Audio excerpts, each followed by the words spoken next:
Hello guys, this is Dad of Julaga TV and welcome back again to our Facebook page and YouTube channel. And for today's video nga guys ay nandito kami sa Kogyo at hindi ako pumasok. Bale, naghahanap nga pala kami ng mga isusuot namin ng aking Julaga dito sa May Ukayan. Sukat mo, balik mo. At dito nga lang yan mga kajulaga, dito sa tapat ng CMA dito sa Kogyo. Maraming ukayan dito lang yan sa gilid-gilid sa highway guys. Kita nyo naman napakarami naming tinitignan dyan. At may mura, may mahal, halo-halo na guys. Lahat ng kailangan yung mga costume, kung ano mang gusto nyong isuot, meron dito sa mga ukay-ukayan dito. Ayan, bali, ikot-ikot nga lang pala yung camera ko dyan guys. Kita nyo naman, napakadami. Kaya ayan, videoan ko ulit yung sukat mo, balik mo. And balik ako dito sa aking Julaga dahil pili lang kami ng pili dyan. Medyo napakadami kasi, kaya buklat din kami ng buklat dyan. Siya pala yung buklat ng buklat. O kita nyo naman yan, bali tanghali na nga yan guys. Mga around 11 na siguro yan hanggang 12, basta mga ganun guys. Bali pumunta nga lang kami dyan. And ayun, nakaparada si Asriel namin dun sa tapat ng CMA. Lakad-lakad kami dyan dahil maraming nanguhuli din dyan. Bawal magparada kung saan-saan dyan guys. Baka ito nila yung mga sakyan nyo or motor nyo. O ayan, binidyo ko yung sarili ko dyan. Saan ba kami yan banda? Kung saan-saan. Ay, bali sinundo ko na nga pala yung si Angel dito guys sa school nila. Kita nyo naman ayun, bali kagagaling nga lang namin kanina dun sa May Ukayan. Ayun labasan na yung mga estudyante. Hinihintay ko na lang yung aking bunso guys. Maya-maya pa kasi ang uwian nila, pero napakarami nang nag-uwian. Hanggang magdilim na yan mamaya guys. Tignan nyo. Ayun napakadaming estudyante nag-uuwian na dahil maluwag naman na guys. Ganito kasi guys, pag medyo hindi ako pumasok, sinusundo ko siya sa school nila. Pwede namang hindi, pag ayaw niya hindi ko susunduin, pero pag gusto niya sinusundo ko. Ayun bali napakarami nga pala yung estudyante dyan guys na hinihintay din yung kanilang tatay na dumating. Ako baliktad, ako yung naghihintay muna kasi hindi pa nila out. Ayun tuloy-tuloy lang tayo sa pagbibideo guys. Napakadami talagang estudyante dyan. Maya-maya nandito na rin mamaya yan si Angel. Kita nyo yan guys. Ayun, mga bata napaka sayang tignan. Ganyan din kami ng mga bata kami, mga elementary.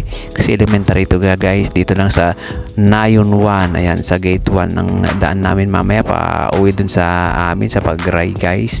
Yan, kita nyo naman yung mga bata dyan. Pag uwi paglabas ng school naglalaro-laro pa.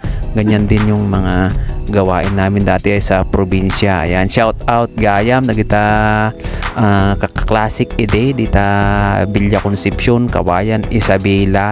Talaga nga iduubing kami sa bali tay ayam sa bali mo tay ayam da ita. Ayun si Mami.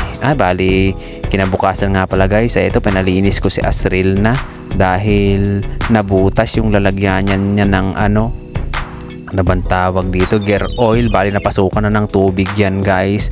Nagwashing kasi ako. May butas pa pala, nasira yung bearing niya, may butas pa. Di nilagyan ng epoxy ng tropa natin na si Ray Angelo Mosiap. Ayan si tropang Ray, shout out nga pala kay Ray, siya tigagawa ng motor natin. Ayan, napakabayad din yung tropa natin na yan. Ayun, talagang nililinis niya ngayon. Good running condition niya. Bali eto, pagkatapos linisan, nagdiretso na ako dito sa shop guys. Bali alauna na ako nakapasok. Ito yung ginugupitan ko na. Pagkatapos na ito, pauwi na ako guys dahil may lakad pa ako ng hapon na yan. Kita nyo naman, tuloy-tuloy lang yung mga ginagawa natin sa pang-araw-araw. Ganito lang guys. Kung hindi pasyal, gupit, trabaho, ganito yung ginagawa natin. Ayun, kita nyo naman yung maghapon ko na yun. Ayun, kita nyo naman yung dyan, yung pag-ipit-ipit natin dyan. Bali ipit-ipit nga pala ang ginagawa ko dyan pagbawas sa taas guys. Hindi kasi ako sanay sa gunting, kumbaga gugunting na sabay may suklay-suklay kung ganon. Ganyan ako nasanay mula noon, pero kaya ko rin naman guys pag madalian, ganon ang gawa natin. Pero ganyan yung prepared ko talaga na ginagawa pag naggugupit ako. Ayan, yung ipit-ipit na sabi nila para pantay hanggang dun sa likod.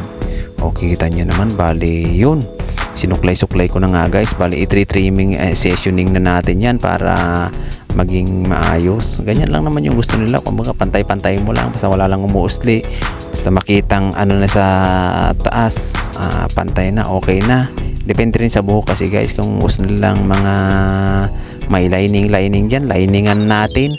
Kung ayaw naman nila, o diwa, ayun, eto na, tapos na. Ayan, hanggang dito na lang guys yung video natin. Sana patuloy nyo pa rin na suportahan to mga videos natin, kahit pa isa-isa na lang yung mga upload natin. Ayan, maraming salamat guys. God bless us all.